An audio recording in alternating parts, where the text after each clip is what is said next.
এই যে আমরা 2.5 টাকার চপ দেখেছিলাম, আমি ভিডিওটা করেছিলাম, আমার বন্ধুরা এসছে, বেসন শেষ হয়ে গেছে তা সত্ত্বেও আলু করেছি, আবার বেসন গুলাচ্ছি, দিয়ে তারপর 2.5 টাকার চপ করছি শুধু আমাদের জন্য, আবার যে আসবে আমার সাথে আমার পাওয়া যাবে।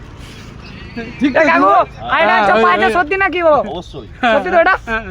ঠিক আছে, শুধু এটা আমাদের জন্য তাই তো? এই যে আমার বড় করতে আসছে, এই যে সাক্ষী দেখো, আছে, 2.5 টাকার আবার চপ এই যে দেখো, এই যে পাচ্ছে। একজন আসছে।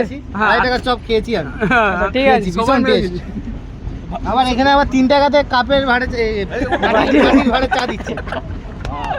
আবার 3 টাকার মাটির ভাড়া চা পাওয়া যাচ্ছে? হ্যাঁ দাদা। এইটা কিন্তু রং। আচ্ছা, শুধু চপটা পাওয়া যাচ্ছে তাই তো? 2.5 টাকা, একটা নিলে 3 টাকা, মাটির ভাড়ে চা পাওয়া আর যাচ্ছে মাটির ভাড়া চাটা পাওয়া যাচ্ছে, এটা কত করে? 10 টাকা। 10টা স্পেশাল চা কিন্তু, হ্যাঁ? ঠিক আছে, কয় অ্যাড্রেসটা একটু বলে দাও দাদা। Address station Chandrakona road station, ঠিক আছে, জল ট্যাঙ্কির নিচে। অপর্ণা পল্লিক সাইডে। ঠিক আছে।